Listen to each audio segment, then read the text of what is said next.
So welcome, and let's have everybody introduce themselves briefly, and then we'll get going. Phyllis? Hi, I'm Phyllis. I've been coming to Erace since 2008 and looking forward to this discussion as always. Thank you. Nora? Hi, good morning, everybody. I'm in Austin and I have been coming to Erace for, I don't know, 7 or 8 months now, maybe, and happy to see everybody. Thanks. Great, thank you. Stanton? Good morning, here in Austin as well. And I believe this is going to be my 4th meeting and enjoying participating. Thank you. Thank you. Becky? Good morning to everybody. I'm from Boston, Massachusetts, but I used to visit New Orleans as a snowbird, and I've actually been to a meeting in person long ago. So happy Easter to everyone. Thank you. Marion? Good morning, everybody. I'm Marion and I'm here in New Orleans. I've been attending Erace discussions since June of 1993. I think I attended the very first Erace meeting that was held. It's good to see everybody. Looking forward to the discussion. Thank you, Marion. Cindy? Good morning, everybody. I'm Cindy Morse. I think we've been coming about 5 years. I'm not sure. I should someday go check that anyway. I don't remember when things began, but it's a beautiful day out there and cool, which is a nice surprise. So I'm excited with my son coming Sundays for a week with his wife. So we'll play in the city. Thanks. Thank you. Nancy? You can, girl. Good morning. I'm Nancy Moore. I've been coming to Erace since June of 2007. Thank you. Beatrice?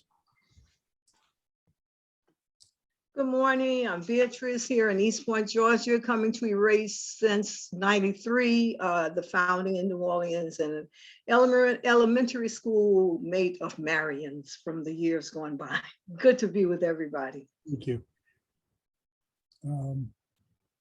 Jean?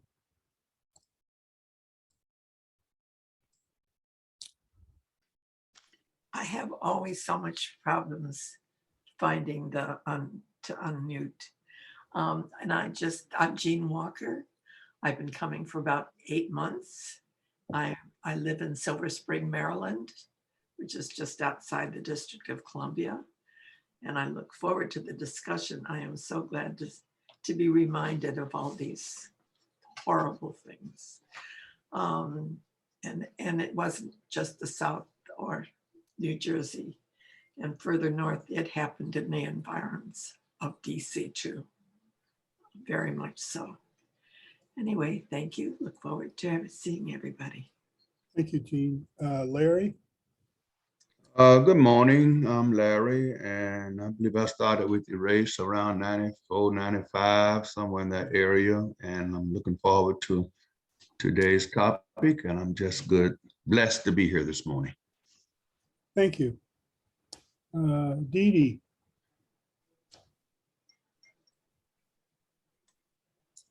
Good morning, good morning. I'm Dee Dee from California. And I'd be bad. I had a really hectic week, so I am reading the article right now. But it's a great article, and Jean's right. These kind of things didn't just happen in the South, they happened in California too. Absolutely. So I'm glad to be here. Thank you. So that's everybody in attendance at the moment. So let me do the intro. Founded in 1993, Erace provides a forum for concerned people to come together to deal with the difficult and painful subject of racism. Our purpose is to create an atmosphere in which people feel free to explore perceptions, assumptions, and biases without fear of ridicule or personal attack. Within the Erace setting, people can open their hearts and minds by questioning others and themselves in structured conversations. So if someone wants to make a comment, they raise one finger to get on the list for 2 uninterrupted minutes. Up to 2 people can ask a clarifying question. These questions cannot raise a new topic, but rather try to better understand what the speaker said. There'll be a wrap up where everyone who's not spoken gets 2 minutes and those who spoke get 1 minute. So let me tell you a little bit about why I chose this article. I already know what happened to the Black veterans of World War II and how they got shortchanged. But this article provides more of a backstory. And the Southern whites, and it's not limited to the South by any means, the whites' obsession with denying any benefits to the Black veterans. And it also alludes to the fact that they used the same tactics to deny benefits of the New Deal to African Americans. They tried everywhere they could to keep Black families from becoming better off. I was disgusted by their racist zeal, and it's still happening. There was recently a move to honor a federal courthouse in Tallahassee after Justice Joseph Hatchett, the first Black man to serve on the Florida Supreme Court. And these are normally just rubber stamps. The bill was sponsored by the state's 2 Republican senators and backed unanimously by its 27 House members.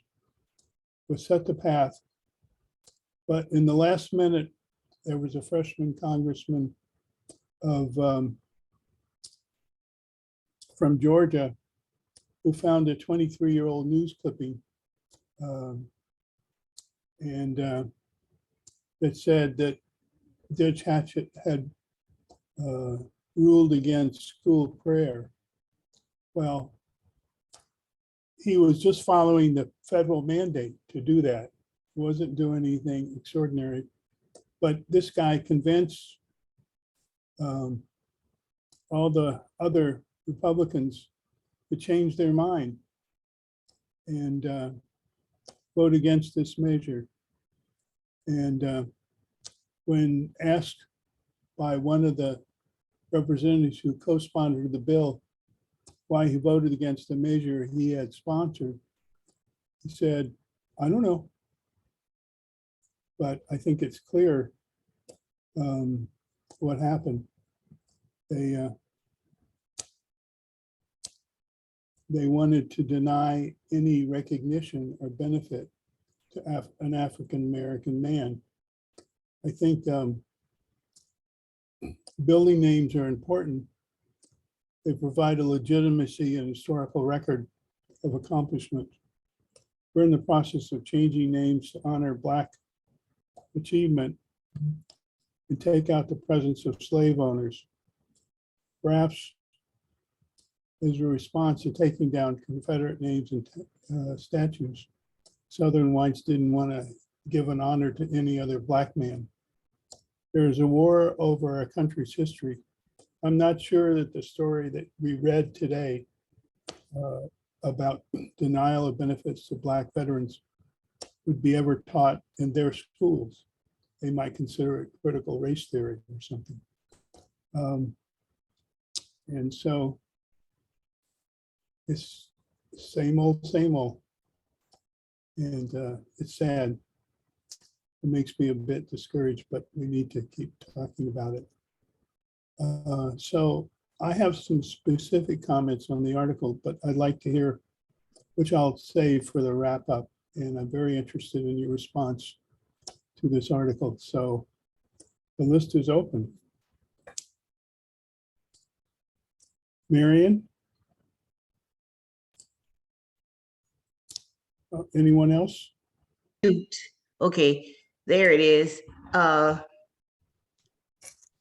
have a picture of my dad's, one of my dad's older brothers, standing in front of the house that he bought shortly after World War II.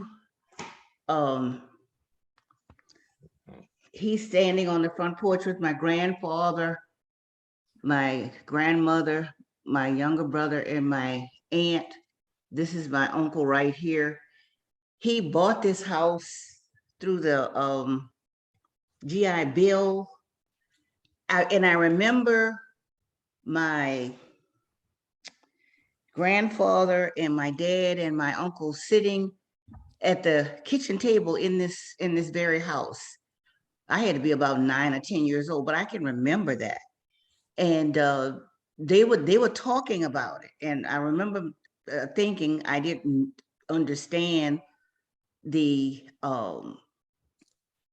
problems that he went through getting this house.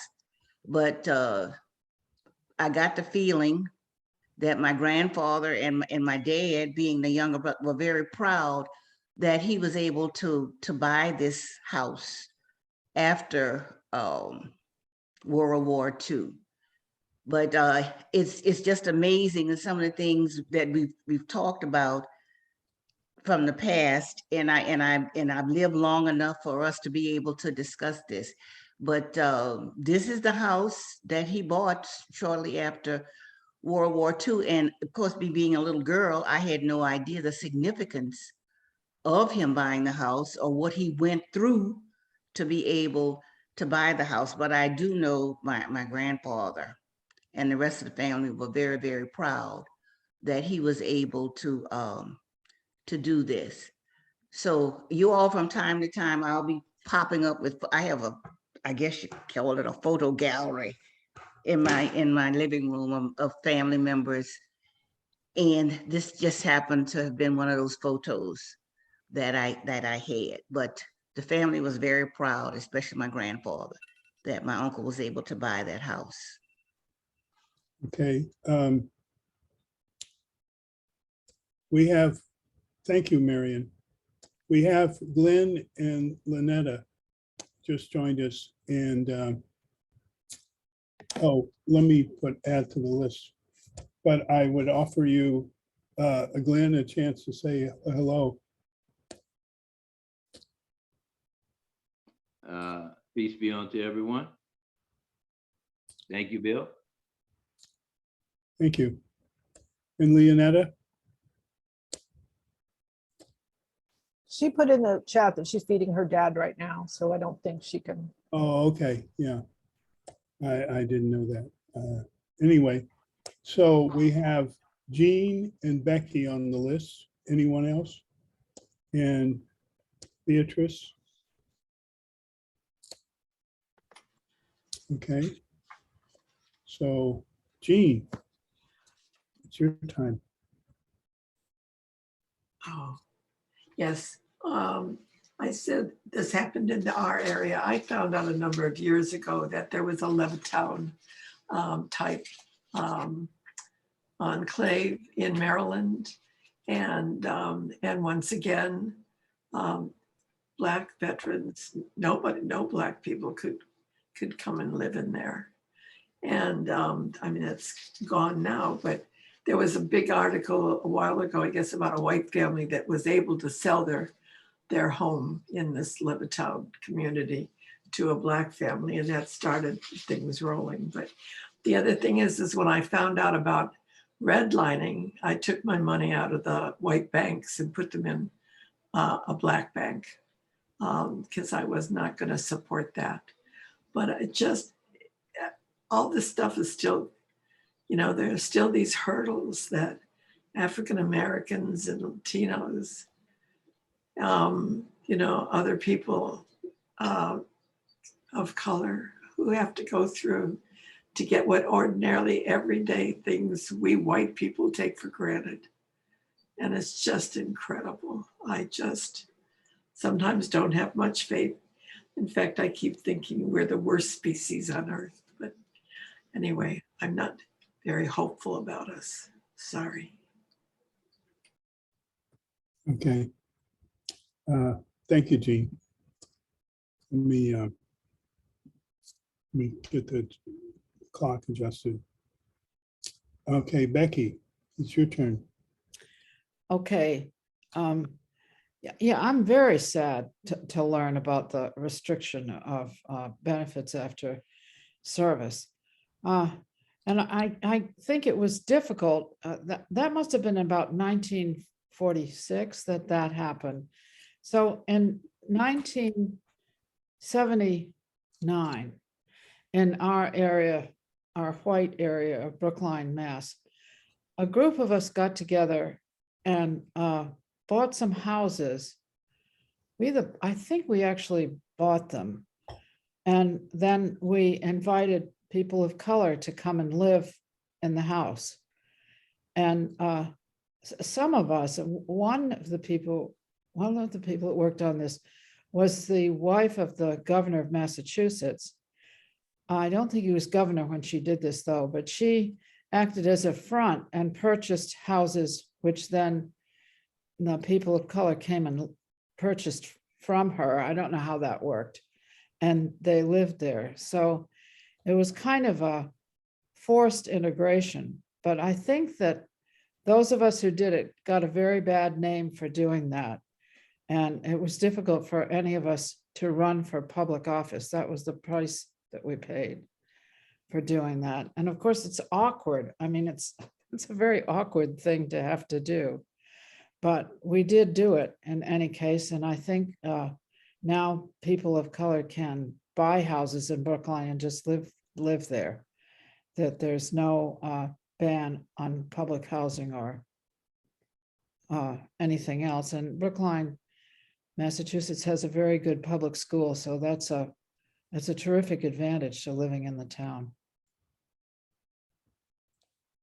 Okay, That's thank all. you, Becky. I have a clarifying question. Was that Kitty Dukakis? Was. She's the one that did it, yes. Yeah, that's what I thought. Okay, Beatrice. Yeah, this article is just further documentation of information that I've seen in other sources. When Affirmative Action Was White is a book that certainly makes this very apparent, and also The Color of Law. And then to know also that Social Security was denied 2 categories of work that were African Americans, domestic workers and so on. The question becomes, how do we fix this? How does the government make it right? That for all these years, the gap that continues to widen was begun. The germination of that gap was the government. So how do you fix it? Who takes responsibility for it? Who looks in and sees that this was wrong, and that the ability to build generational wealth, which is what home ownership does, the ability to be able to pay for your children's college education, the kinds of things, or to live in neighborhoods where schools would support good education. All of these things were intentionally denied because of government policies. So who fixes this? Who looks back and sees this was wrong, and so now what are we going to do about it? Whose responsibility? And it's not just the whining, it's not just reparations. I heard a program this morning about the Chattahoochee brick building place, which was a convict leasing place where convicts, you know about the Blackman idea of slavery by another name. There are just so many instances in which you can see that unfairness, intentional unfairness, was visited upon people of African descent. And we have continued to suffer. And who fixes it? Who cares? If you talk about the safety net, or if you talk about social issues that are affecting African Americans, people want to try, well, the playing field is now leveled. And I even heard that silly Mitch McConnell say slavery was 150 years ago. What are they talking about? It makes me so angry and sad to see what goes on, what is happening. And not to mention the police violence, shooting this man in the head is about to drive me out of my mind. I mean, you get the death penalty for a license that doesn't match your car. So this just what is somebody going to do about it? Because I've known about it. I know about the disparities, the intentional government programs that were not granted, the soldiers that were lynched when they came back from war in their uniforms. Larry, Who can fix it? Who's gonna fix it? Whose job is it? How are they gonna do it? Beatrice, do you want to get back on the list? I think not. Thank you. Maybe later. Okay, yeah, I let you go over because there was no Oh, one thank you, behind darling. Okay, and I didn't want to interrupt your thought. I appreciate So that. I have Larry now and Nancy and Cindy and Stanton. Let me record that. So Nancy, Stanton, Cindy, and Marion. We have a robust list. So Larry. Okay, thank you, Bill. You know, in Bill's introduction of why racism was started, I think it says something like to deal with the difficult and painful discussions centered around race, something of that type. I could be a little off. That's right. You're right. Yeah, but you know, sometimes discussions aren't necessarily difficult or painful. We just have to have the courage of our convictions. And when our convictions are in our hearts, there's nothing that can suppress our convictions. And that's where the difficult part come in at. But can you imagine in World War II, a Black soldier and a white soldier fighting side by side in a foxhole in Germany, having each other's back, having each other's life. Then they come back to America on the same ship that embarks at the same port in New York. They walk down the same platform, but then at the bottom of the platform, there are signs pointing white soldiers one way, Black soldiers another way. The Black soldier, after fighting for somebody else's freedom, desired to get a night's rest in a hotel, but told he can't sleep there because he's colored, and we don't serve colored people. And so we bring this to today, to what is called the greatest generation. You know, that was a term, I think Tom Brokaw and Tom Hanks, I think somebody, you know, put on the World War II Museum. But in order for that to be the greatest generation, that white soldier would have to have come home and say, no, no, not my Black brother who just fought side by side with me in the foxhole. I am not going to tolerate this. And then for that white soldier to become active and not just wait for something to happen. He experienced it side by side, fighting in his foxhole. And so we are still experiencing, you know, the same thing now. And, you know, I have something else to say about the GI Bill, you know, later on, but. Larry, would you like to get back on the list? Yes, I didn't hear anything go off. You got the bell ringing? Yeah, I need to adjust it so you can hear it. Okay. I apologize for that. All right, thank you. Sure, thank you. Okay, Nancy. I just wanted to piggyback on Beatrice and Larry about government policies in place to keep people of color, but also women, from advancing. I listened to a podcast last week on the history of tipping and how tipping came to be a practice in the United States. Now, it originated in Europe, but in the United States, after emancipation, it was seen as a way to not have to pay newly emancipated slaves. They had to work for tips. And the owner did that. They would hire them, but they weren't going to pay them. And the only reason, a way they could get paid was based on the gratuities of the customer. Now, in 1966, restaurant workers only get paid $2.13 an hour. And the rest has to be made up in tips to equal whatever the minimum wage is, which is still at $7.25, which people cannot live on. But the government refuses to raise it. And who does this primarily affect? People of color and women. And I'll just leave that there, and I may get on the list later on. But I just wanted everybody to know that it just wasn't in housing. It's pervasive across all areas of existing government policies in place. Thank you, Nancy. Stanton. Yeah, I just wanted to kind of address Beatrice's question about how do you fix it. And I think it's a long process of, I hate the cliche hearts and minds, but it is hearts and minds. Because if you don't start teaching young kids, I mean, like junior high school aged kids about the history of racial discrimination in the country, about the disparities that were created intentionally, that you don't get them to start thinking about the injustice and the inequity of all this.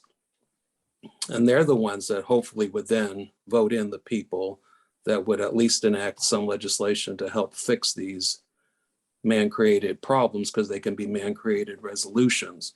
And I know that when I was in the 10th grade a long time ago, I took the first African-American history class that was offered at my high school. And that class changed my whole way of thinking and my attitudes towards race, because there were things I had never learned about, had never known about, was shocked to find out about. And I think it really forever radicalized me into a way of thinking that I might not have benefited from had I not had the education. So it may all start with the boards of educations and local school districts and what's taught in the curriculum. And that's why people like Cruz and Hawley are so offensive, and using critical race theory as a weapon against educating young minds about the facts and realities of our history. So to me, that's where it has to start, because it'll never change if people don't get this education into their heads. That's it. Thanks. Good timing. Okay. It's the problem with being a facilitator is you can't respond to things till the end, but I like your words. Cindy. It's such a complicated idea. I'm interested in where you grew up, Stan, what the context was in terms of race. Not that I need an answer now, but I grew up in the North Carolina, South Carolina area, different small towns in a very white world. The Black contact was my family. My dad's family owned a tobacco warehouse, and so it was people who worked there but at low levels. And then we'd go out to the farms to talk to the farmers about bringing their product to the warehouse.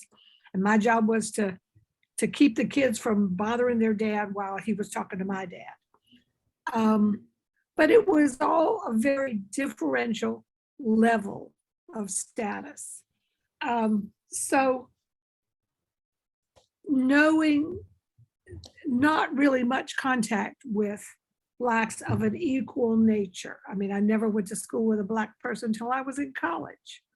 There were kids a few blocks away, but it might have been the other side of the world, which is, I think, typical of many small Southern towns. Now, I don't know how much has changed. It's hard to tell. But to jump, well, maybe I should say that how we fix this, one of the biggest differences, I think, or one of the biggest ways to work toward this resolution is contact. If there are contexts in which you can get to know, talk about issues with, across racial lines, across age lines, is essential. And there aren't many of those. Erace is one of very few places where someone as old as me and as young as, I don't know, Amal, or whoever's the youngest, it's rare. Thank you, Cindy. We need more. Speaking of Amal, I see you, Stanton. I'll get to you in a second, but I noticed Amal had joined us and I keep forgetting to acknowledge that, but it's nice to have you here. And now Stanton has a qualifying question. Well, I just did want to answer Cynthia's question. It was 1969. It was Los Angeles, and it was also Okay. the first year that they had busing at my high school for integration of the high school. And the high school, when I was there, was about a third Black, about a third Jewish, and about a third everybody else. And there were very few problems that existed with the integration of my high school. It was, I would say, a relatively smooth transition, and everyone got along pretty darn well. So that's it. Thank you. Stanton, I'm sorry, I missed where you went to school. Los Angeles. Los Angeles, okay. That makes sense. Okay, Marion, and then Larry, and then the list is open. I think I forgot to mention, I know I can remember hearing myself say my uncle bought this house that he and his family lived in after World War II, but my uncle was in the Army. And I can remember him sitting at our table, our kitchen table, talking about being in Germany during World War II, because I said the house was bought after World War II. And he was telling stories about his experiences overseas. I'm not going to get into that. It was very interesting, and it was done over a period of time. I'm sort of getting off the track a little bit, but he told this very, I thought, ridiculous and insulting story. He and some of the Black men would go, and I don't know what city it was in Germany, but in town, and the women, of course, were white women, white German women, and they told my uncle and his friends that some of the white guys had told them that Black men had tails. And he said this one woman in particular asked him, was that true? And my uncle said, he said, we're human beings, aren't we? He said, what makes you think we would have tails? So their experience, that they'd never seen Black people up close before, let's, forget about a Black man, but they'd heard horrible stories. And this is the one I remember him telling us sitting around the kitchen table, that these women actually thought that the Black soldiers and Black men had tails. And I remembered that, and I thought that was just one of the most awful things. Of course, there's things much more terrible than that. But the horrible, stupid, ignorant, racist things that was said. And he said during World War II, it was just awful. When they went overseas, and the things that they had to confront these stupid stories, among other things, and much worse. People hear my alarm? I heard it. Yes. Okay. I don't know if I heard it the first time, but it got loud, so I shut up. Oh, that's okay. You want to get back on the list, Marion?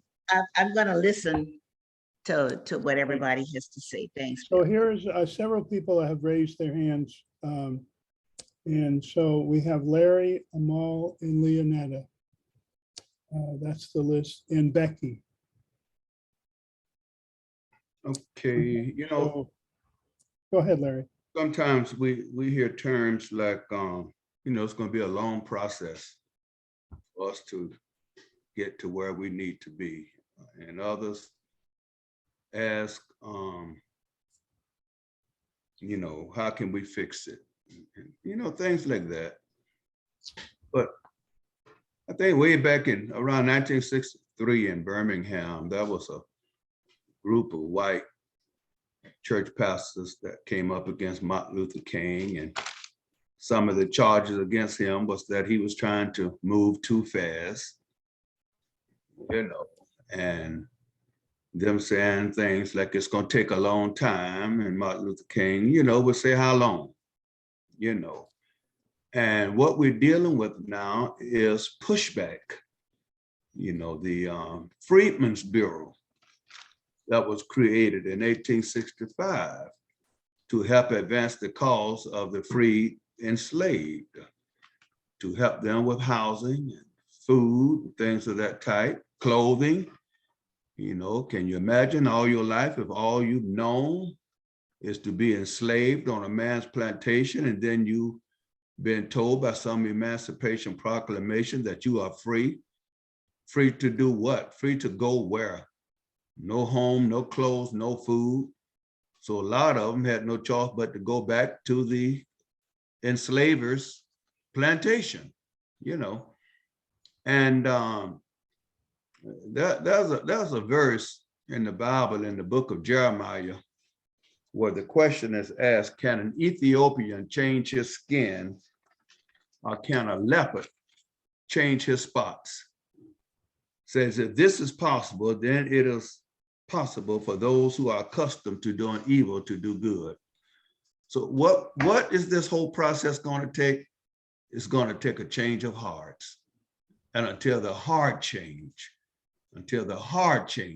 we're going to be back at square one continuously. It's going to take, okay. Sorry to cut you off. Do you want to get back on the list? Yes. Okay, Yes. thank you. Now we have them all. Can you hear me? Yes. Yeah, interesting article. I think people fail to realize, and one of the things that people fail to realize about World War II is that World War II took place at a time when it was Jim Crow in America. So to think that we would go into the armed forces and the rules would be different for us in the armed forces than it was in regular American society is crazy. This was the Jim Crow era, both in the military as well as out of the military. So we wasn't going to be treated any different. And I think that was the misconception, is that we thought if we went to the military and showed that we were men and we were patriotic and American, we would come back and get treated as such, not realizing that the laws were not in place for us to do those things. This was the Jim Crow era of the United States, and we got treated that way in the military. I've heard the stories, you know, about the German prisoners of war being marched in front of the black GIs, the black American GIs, because then after all, they're white. y'all can't march in front of these guys. You march behind these guys. So this era in time wasn't going to pose any different treatment for us than we were getting in regular society. people for and those stories about, you know, black men with tails and black men looking like this, people fail to realize that Adolf Hitler got his eugenics program from the American Eugenics Society. He didn't create eugenics on his own. He got it from the United States. That's how he created it in Nazi Germany. So we wasn't going to receive any less treatment in the military than we were being treated in regular society. Black men being lynched in their uniforms. I mean, the list just goes on and on. Thank you. Want to get back on the list? Yeah, you can put me back on. Okay, and then I see Glenn is on the list too. So. All right, so we have Leonetta, Becky, Larry, Amal, and Glenn. Jean, And Jean. I got you. Good morning, everybody. So glad to see everybody. And Reverend, I'm gonna remember that, what you just said, that quote out the Bible, that I've never heard it. And I'm gonna bring that to the Black social workers because that's very powerful. I had no idea that was in the Bible. I don't know if I've heard this story at a Black social workers meeting or in a family member, but that story about the German women being told that Black men had tails. They were at a club one night and this Black soldier put on a tail and performed in front of the white women, and it was like the entertainment for that night. And when the Black soldiers found out about it, they killed him. They slit his throat. It's a true story. I just don't know where it came from, but that is something that happened in the military, that happened overseas, about the German foreign white women in foreign countries being told that Black soldiers have tails. That is a true story. That's not a myth. Also, I want to bring up about in conjunction to this article that there's a movement in the Black community about how houses, you know, and when the pandemic, there was the housing boom, and in Black neighborhoods, Black homes are not being appraised at the correct amount as white houses were. So that's something that's going on in the Black community that my organization is trying to help the realtors with, because it's not, as you know, then about the housing, what this article is about. I just wanted to bring that up. And then the last thing, I hope I still got time, about the, I forgot what it was. I'll get back on the list. It was one other thing I wanted to, and I should have wrote it down. It was something else that, oh. Okay. Yeah. Oh, go ahead, Leonetta.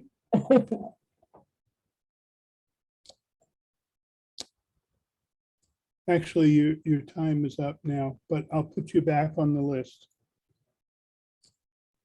Where are we in terms of time? We still have time. Okay.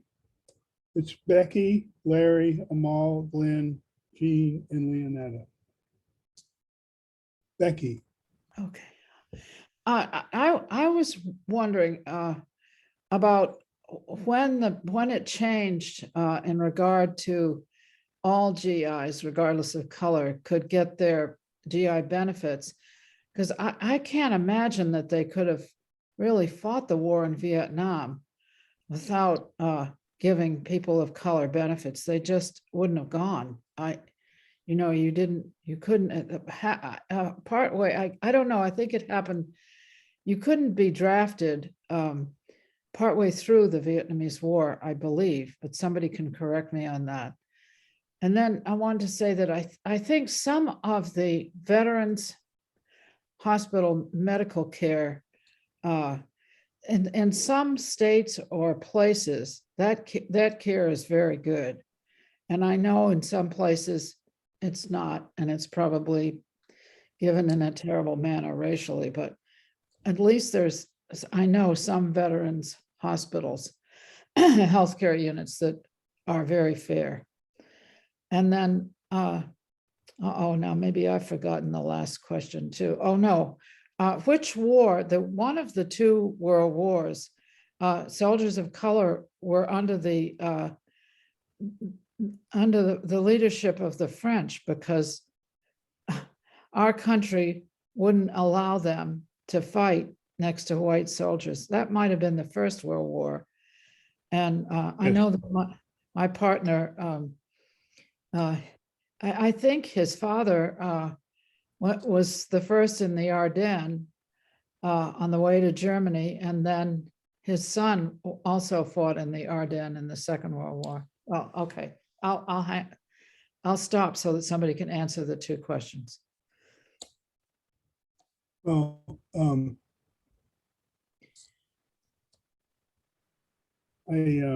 it was World War I, the question you raised. And so, was there a second question, Becky? You're muted.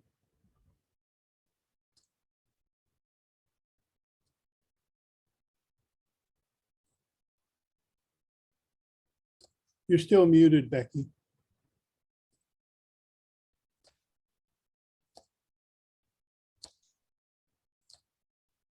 I'm going to put you back on the list, if that's okay. And so now we have Larry. Okay, you know, a lot of our battles are fought in the homes, in the schools, in our religious institutions, whether we're Christian, Muslim, Jews. But in the home, you may recall me last week talking about my youngest grandson when he was driving and we got to a stop sign and there was a homeless man there who was white. And my grandson wouldn't give him $1, you know, because he had heard some Black comedian, George Mooney or somebody, speaking that, you know, white people shouldn't be helped because they are the privileged class and they can make it. And I challenged my grandson, I said, do you not think that white people can fall through the cracks? You know, do you not think that white people can go to jail and get felonies and come out and can't get a job? And then just this past week, my middle grandson, and I don't know where they get these ideas from, you know, but he mentioned about the Ukrainian war and that how in essence, he don't have no sympathy towards them because, you know, the way Americans are still treating Black people and things of that type. But I challenge him. I say, son, you got to think beyond them being Ukrainians. You got to think in terms of them being humans. And we're dealing with man's inhumanity against man. And until we teach our children and our grandchildren, and we hear them say things and we challenge them, this battle is going to continue to be on down the road. So we must have the courage to take a chance and to be ostracized by our neighbors because we don't think the same way our neighbors do. And I might get put out the bridge club if I say this, that, and the other. So it starts with courage and boldness. Thank you. Thank you, Larry. I'm just dealing with my alarm here. Okay. Amal. Yeah, that was well said. Definitely, we had to challenge each other. Because I know sometimes I find that a difficult thing to do is to challenge, especially like my uncle, because you know he still use words like crackers and stuff like that. So how do you tell your 75-year-old uncle like, "Uncle, that's not good, man"? You know, it's a task. It's hard sometimes when you have to look your uncle, you know, your 75-year-old uncle in the face and tell him, you know, saying words like cracker is not a good thing. So I'll admit that that was a difficult thing for me to do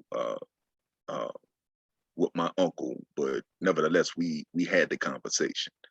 But as it relates to the article, you know, when you look at these different areas that the GI Bill could have helped these Black soldiers, whether it was through education, whether it was through housing, and the various vocational schools and the various avenues that could have helped the Black community advance. Once again, what we fail to realize is that this was during Jim Crow. you were not supposed to advance in this society, no matter whether you were a veteran or not. But one of the interesting things that I found interesting, rather, is that even in the midst of segregated units, rather, in the armed forces at that time, Black people still excelled.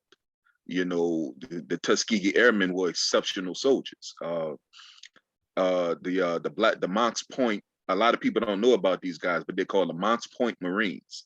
They were the first all-Black Marine battalion in World War II. Exceptional soldiers. And even if you go back to World War I, there was the Harlem Hellfighters. A lot of people don't know it. Once again, a lot of people don't know about the Harlem Hellfighters because they were all-Black unit during World War I that liberated France. Thank you, Amal. Marion has it, and also Becky. And those are the two. So Marion, you go first with your clarifying question. I wanted to ask Amal, were you saying Montfort? Because my girlfriend's husband belonged to the Montfort Point Marines. Is that the unit you're talking about? During World War II, yeah.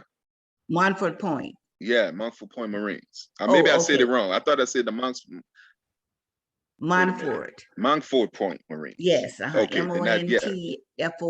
Yeah. Yeah, that's them during World War II. Yeah, he's deceased now, but and I'm still friends with his wife, but I remembered he was always going to meetings and whatnot. And it was the Montfort Point Marines, the Black Marine Battalion. Yes, okay, thanks. Thank you. And Becky, you had a clarifying question. Yes. Did the Vietnamese veterans get benefits? Amal? You mean like in terms of housing or education, you mean? Yes, as housing and education. And did they get all of the benefits of the GI Bill? Absolutely not. No, they didn't. Okay. No. And the only reason I'm saying that is because I know some personally who did not during the Vietnam War. Now, of course, there was, even in the article it mentioned there was some who didn't even try to take advantage of because they knew they'd be denied. So, you know, it depends on who you're talking to. I see. Thanks. Glenn, it's your turn. What? Marion asked her question. I can go ahead now? No. Yeah, go ahead, Glenn. And you will get the full 2 minutes. All right. Is my voice up high enough? Yeah. Okay. All right. Now, we're talking about what happened in the 40s and maybe the 50s.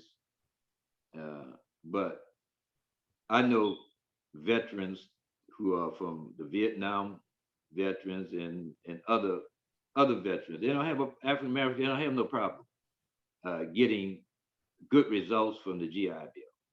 That's a thing of the past. And schooling. I mean, all kinds of benefits I didn't know they had. They're getting African Americans.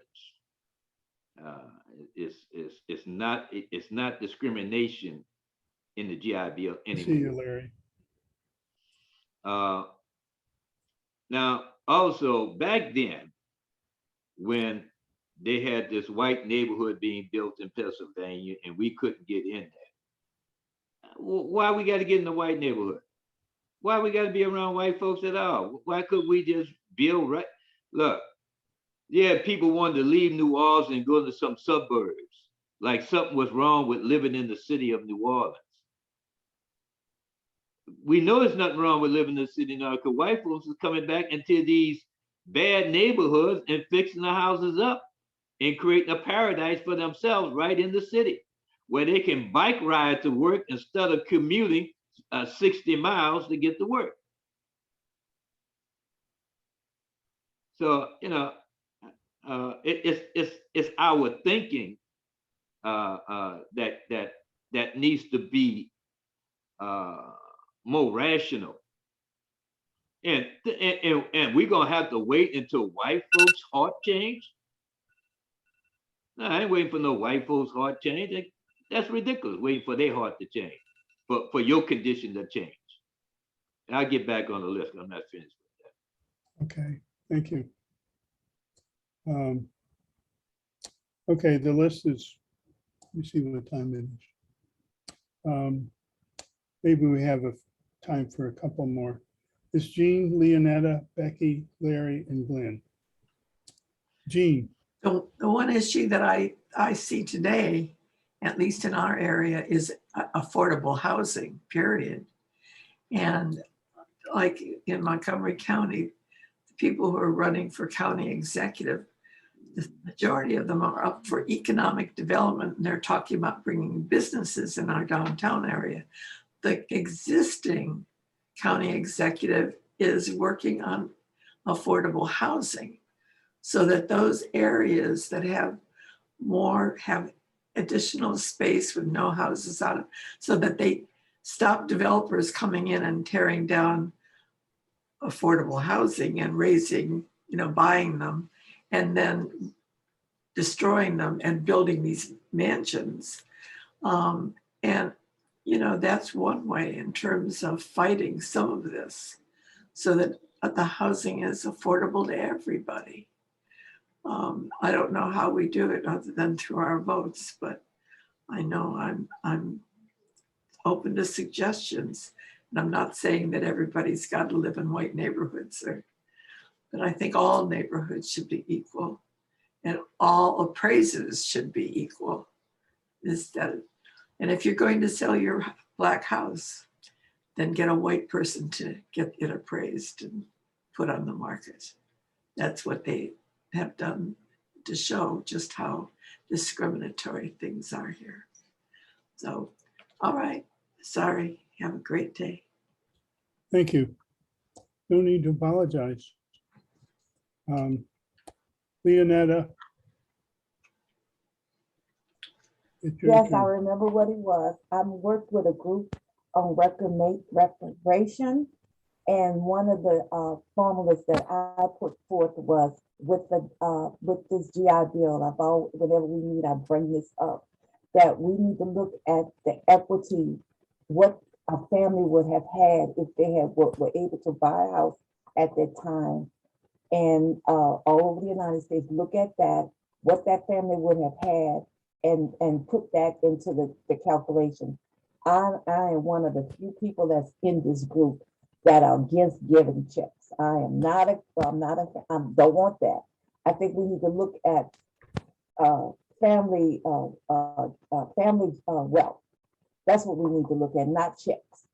And also, I want to know if everybody is aware that Bunch Village, that's in Jefferson Parish, and Pontchartrain Park were subdivisions that were set aside for Black soldiers when they came home after the Korean War. I just wanted to let everybody know about those two neighborhoods that were set aside for Black soldiers. Okay, thank you, Jean. I have a clarifying question. I just wanted Leonetta to repeat the development that was in Jefferson Parish. It's called Bunch Village. That's the subdivision that I grew up in.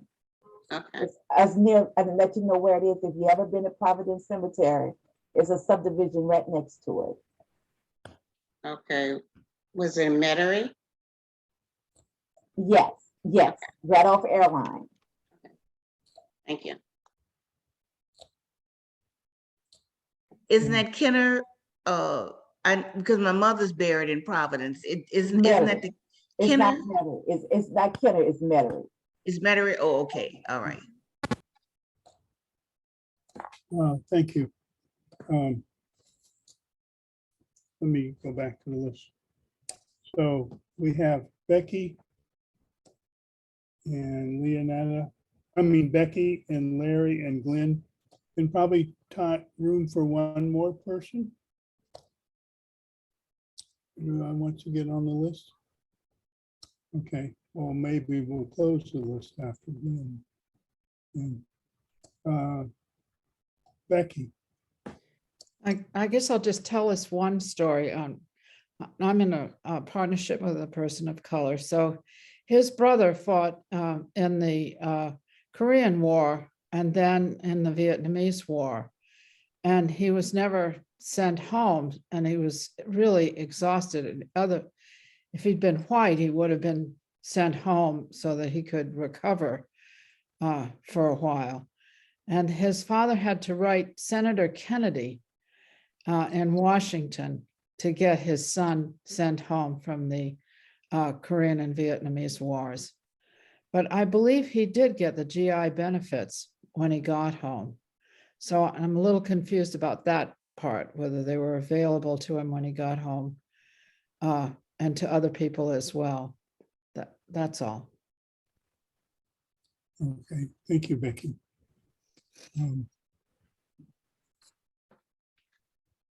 There's a little bit of confusion about that too. Larry, Okay, I failed to mention that as it relates to my youngest grandson, because of what I told him, his heart was changed. And he began to see that homeless man, not as a white homeless man, but as a human being that needed help. So if we don't recognize the need for the heart to change, it means we don't recognize God's love.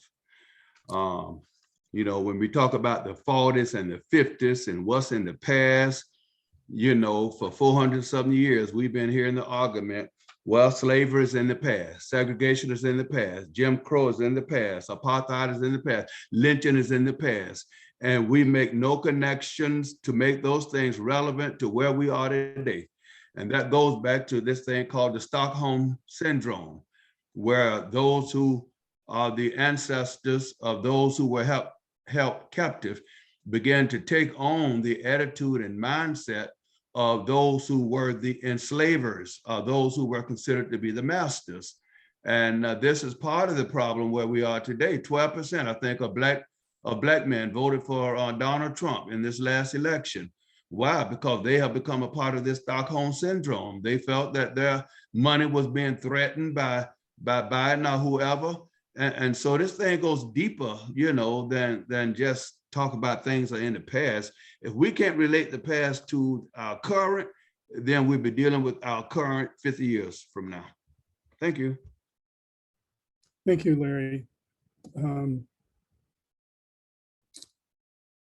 Lynn,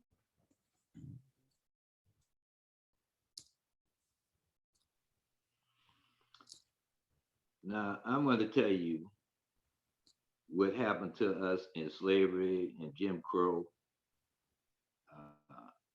that made us what we are. You know, when God said that he made us from clay, he wasn't talking about it actually made. He's talking about our nature can be changed by, we like clay, we can be reshaped. And our soul and our was shaped through fear. Fear of the white man. And the white man would seek out those that would buck him, go to stand up to him, and they would bring that person out, castrate him in front of everybody else. So you had generations fearful of standing up against the white man and doing something without his permission. That even today, you have some Negroes saying the white man ain't gonna let you do this. If you try to be independent, he ain't gonna let you do this. They've been castrated in their hearts and minds, fearful of the white man. So when you have someone saying that they can't accomplish anything unless the white man changed their hearts, that's a castrated black man. But you had other men that stood up, like Elijah Muhammad, Marcus Garvey, Booker T. Washington, who said we can do something for ourselves. We can be independent. We don't need the white man. We waiting around for the white man to put the black man always looking for the white man to provide his need. They'll march on Washington for the white man to give them a job. That's pitiful. Thank you. Thank you, Lynn. I want to say that, well, I'll say for my wrap up, but it's frustrating being a facilitator because I really like what most people say, and I would applaud them and say, great, and I agree with you, or make some kind of positive comment. But I've been told that as a facilitator, I have to be somewhat neutral. So if No, you don't have to someone be, has- because Nancy and that other woman, they can do it at will. You can do it too. Yeah, well, I just want to say, if I didn't seem to be reacting to things people said, I was biting my tongue because I love the comments that people made today.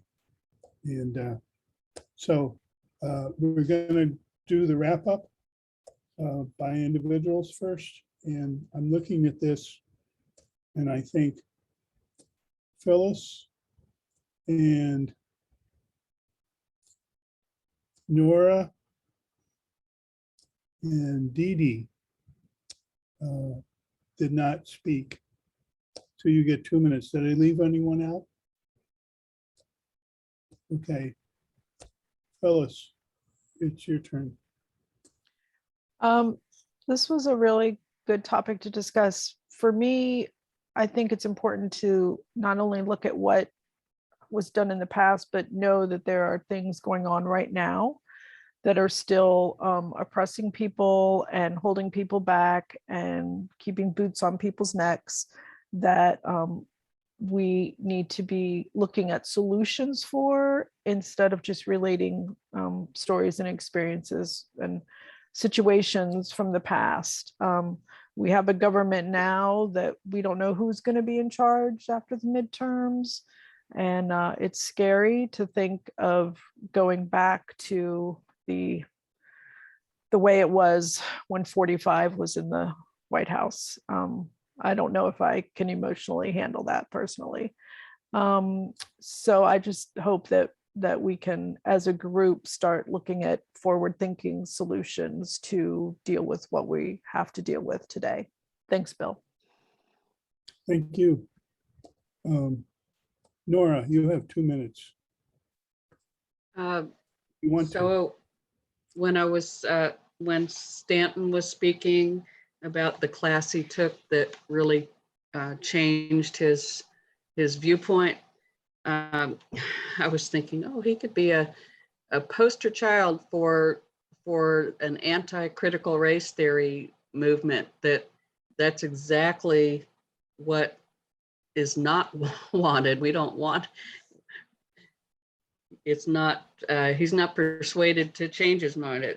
And I know I'm not making sense, but I'll try. So my book club is currently reading Mediocre: The Dangerous Legacy of White Male America. And the author talks over and over again about how all these various injustices were created by design. It's no accident that things are the way they are, all the injustices. That's all. Thank you. Thank you.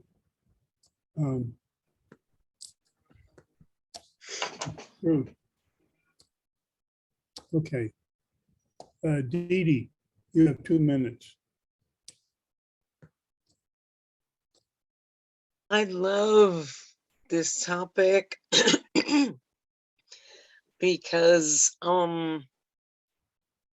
I was born just a little bit after World War II. And I got bits and pieces of what went on from my dad, but my mother kind of shushed him on that stuff. And so we didn't hear too much of it.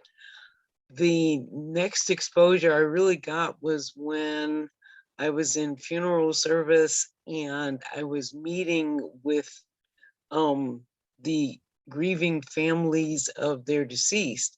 And being a Black woman in a white funeral home, I instantly was the director that would meet with any family that wasn't white or any family that didn't speak English, that basically the families that nobody else wanted to work with, then all of a sudden, let's get Dee Dee. She'll meet with them. And as far as I was concerned, families that come in a funeral home are not coming in there for lunch. They need help. They need our skills. We all took an oath to meet with them, and I intend to uphold that oath. And so I did meet with families that no one else wanted to meet with.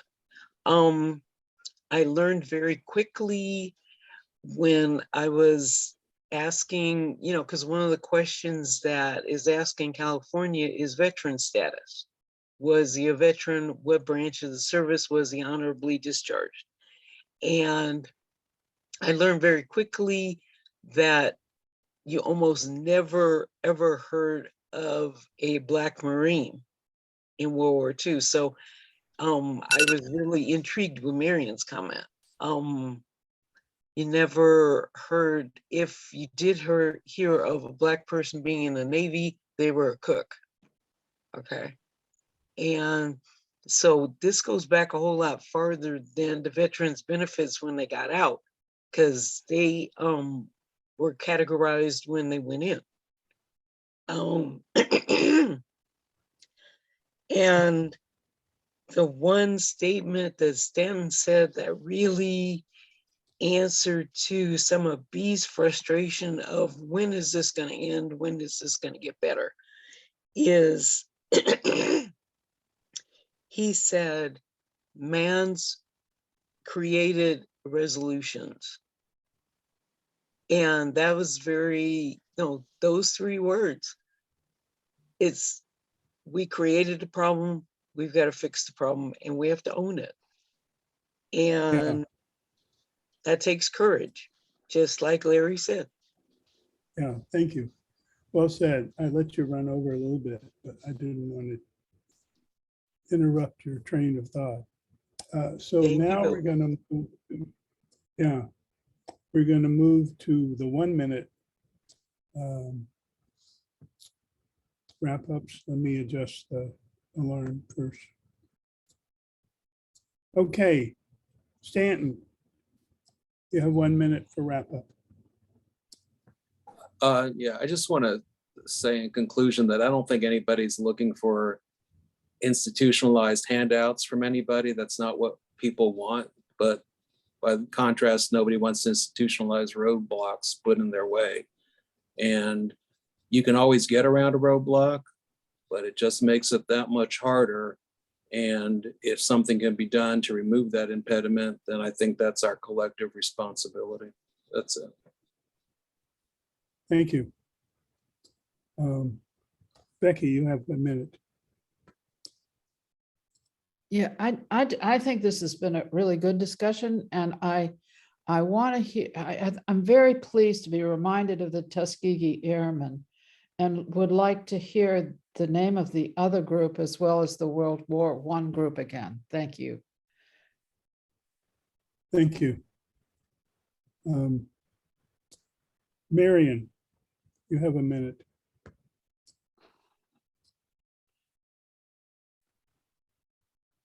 You're muted. You're muted, Marion. Okay, There you are. is that better? Yeah. All we right. can hear you now. I want to thank you for this very relevant, very significant, most important article for us to have discussed this morning.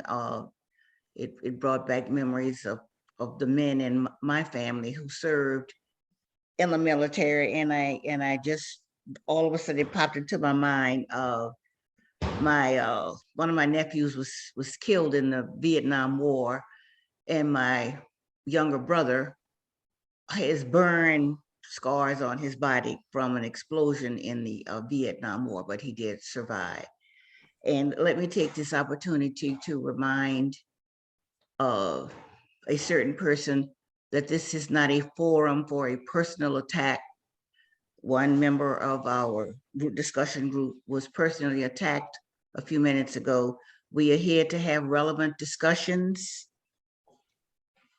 We are not here to personally attack, humiliate, or use this forum as a whipping post. Thank you very much. Thank you, Marion. Cindy, you have a minute.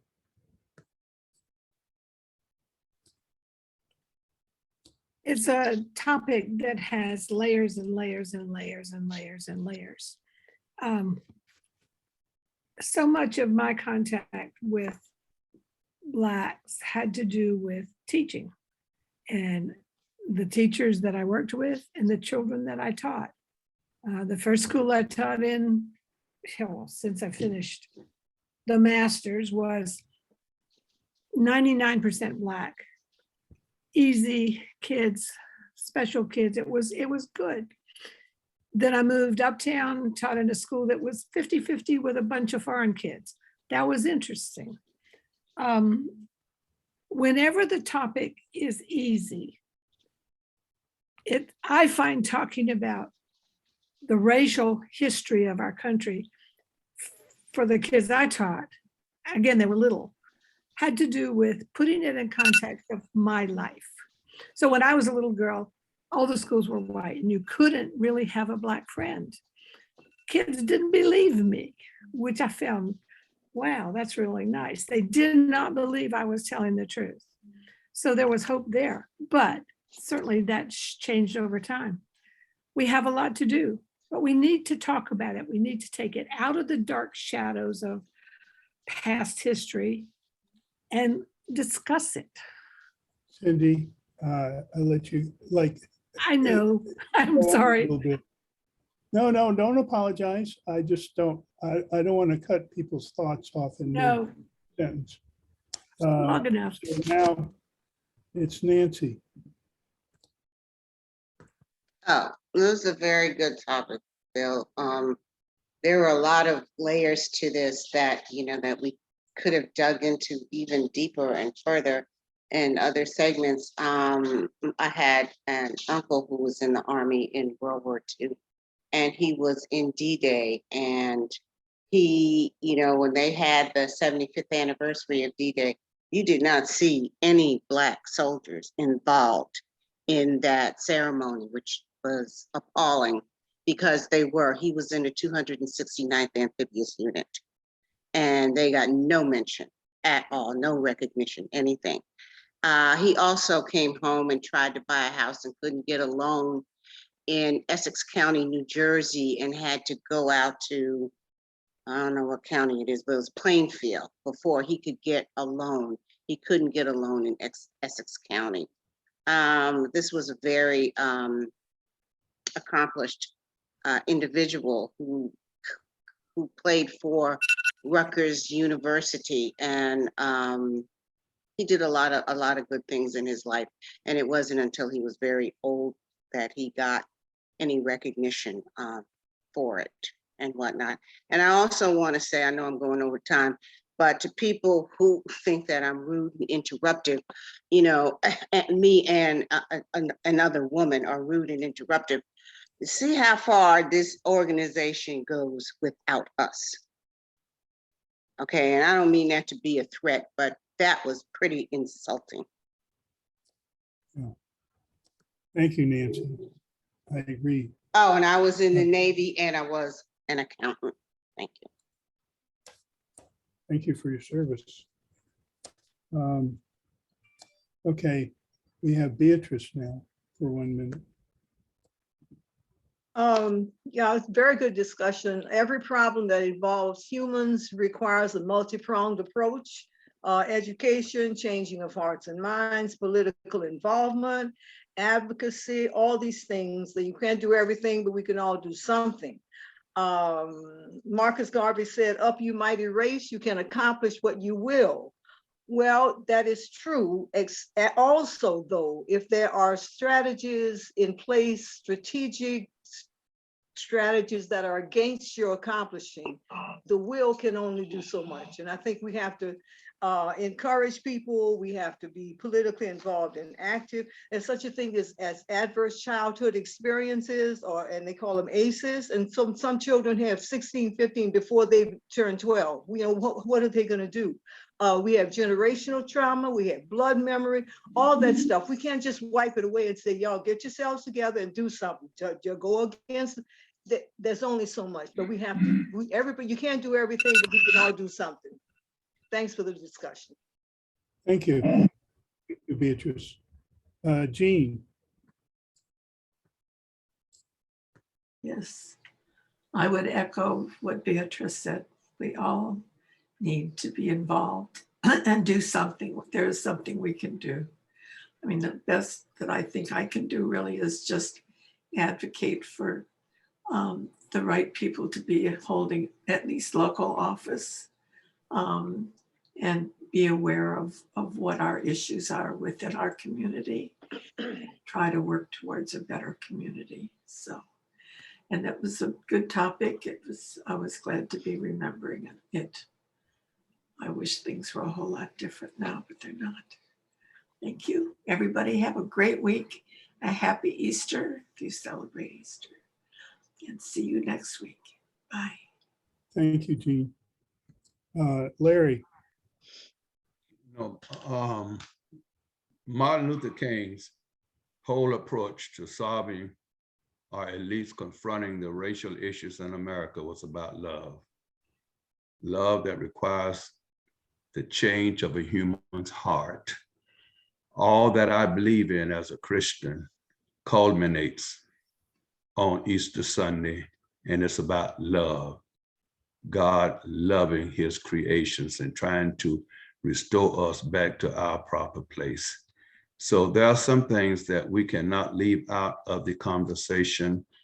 And I think the 1619 Project and critical race theories are two good places to start. And instead of, some white parents feeling that that's going to be a threat and make their white children feel guilty, and really explain what the 1619 Project and critical race theory is, I think those would be very good starting points. Thank you. Thank you, Larry.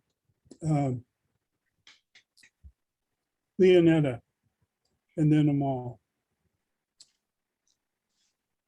Bill, you did picked a wonderful article. I love the discussion. And I also would like the facilitators to think about trying to get an article on reparation. I think there would be something that this group will find. I would like to hear the viewpoints of people in this group. I think this would be something good that we could talk about because it's related to this subject. Thank you. Thank you, Leonetta. Amal. Yes, great article, good discussion. I can't remember who it was, but they was asking the name of the units that fought in World War II. There was the Montford Point Marines, and in World War I, it was called the Harlem Hellfighters, and of course the Tuskegee Airmen. The idea of fighting. I always tell people that the best American is the American who portrays loyalty to this country when there's nothing in it for him to benefit from. The soldiers who fought in World War II, the Black soldiers who fought in World War II, were the best example of what a soldier is, because they gave their life for a country that they could not come back and enjoy the benefits of. That's the best American to me. The one who puts his life on the line for it, knowing that there's nothing to benefit from it. So to those people who don't think that there's any courage in those guys, or who think that those guys were cowards, think again, because those were some of the top soldiers that you'll ever find in the military and in it at any given time in the world. And when they fought for a country when there was nothing in it for them to benefit from. Thank you, Amal. Yeah, and every time there've been Black soldiers, including the Civil War, fighting on the Union side, they were exceptional in their performance. Absolutely. Yeah, I got this article. Cindy and I are participating in a 2-month study group on racism by an organization called Now Love, New Orleans women living our values every day. And so I saw this article and I read it as part of that. And I said, to me, I want to bring this to Erace because for the reasons I said at the beginning. And it's sad that this is still going on. Where America is in a battle for its soul. It's in a battle for democracy versus authoritarianism. White supremacists can't abide by democracy because they're now outnumbered and they will lose any fairly held election. So they're resorting to authoritarian tactics like, as we all have experienced, voter suppression, erasing history, not wanting to, and they wanted their version. Cindy brought home a book from the library. Bill, did you forget me? Oh, I'm sorry, Glenn. I see how I did it. I didn't mean to. I apologize. I'm gonna let you go and I'll come after you. Let you finish yours or what? No, go ahead. It's fine. Yeah. I was going around my computer screen and you were actually at the first. And that's why I missed you. Apologize. Go ahead. No problem.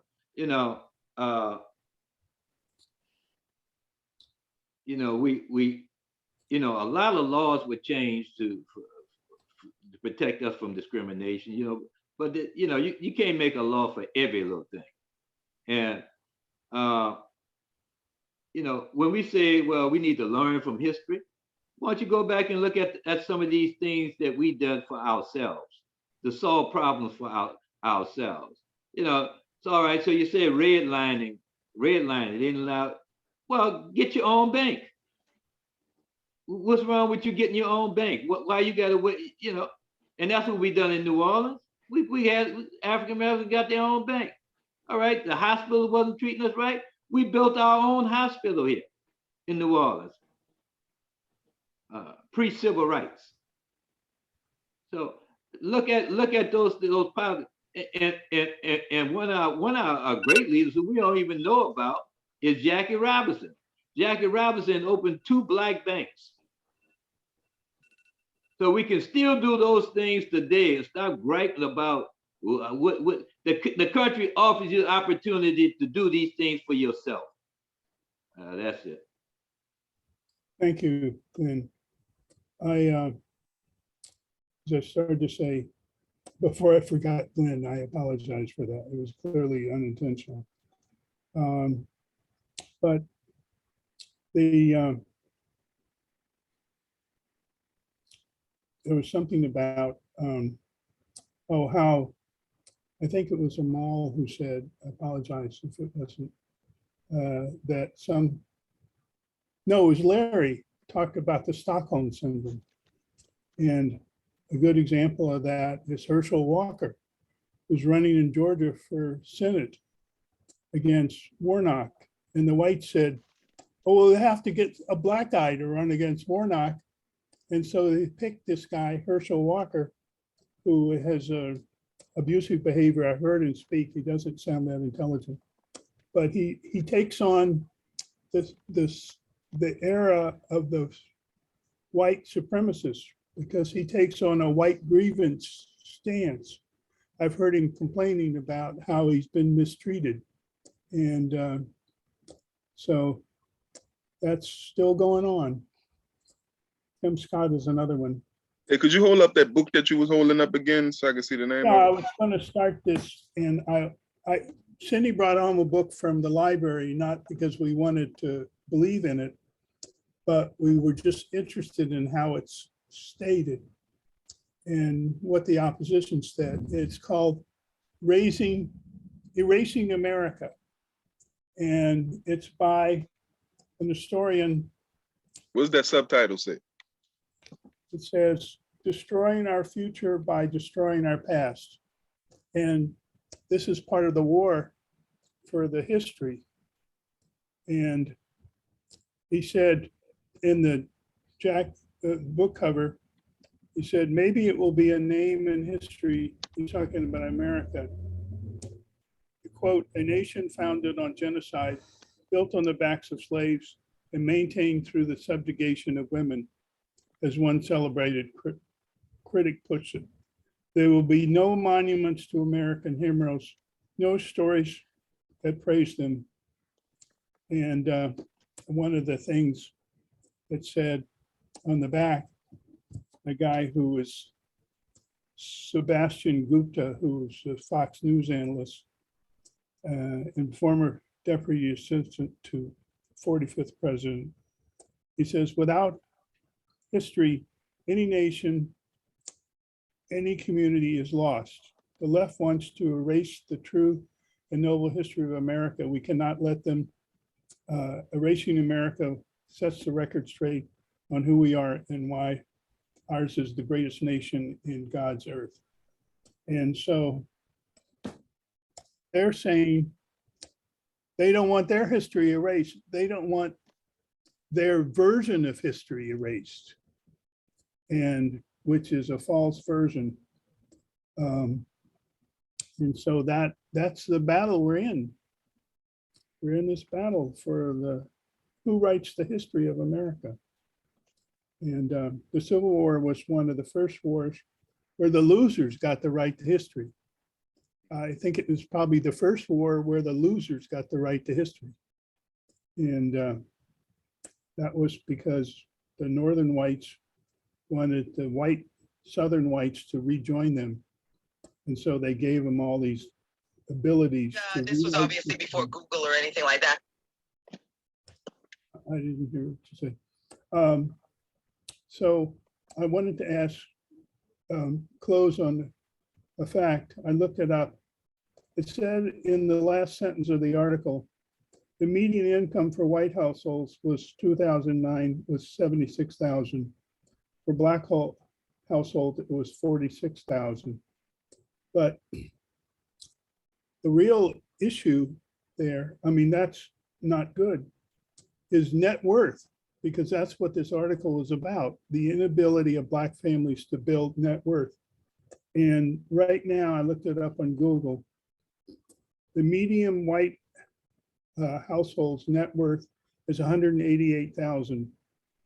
The median Black household's net worth is 24,000.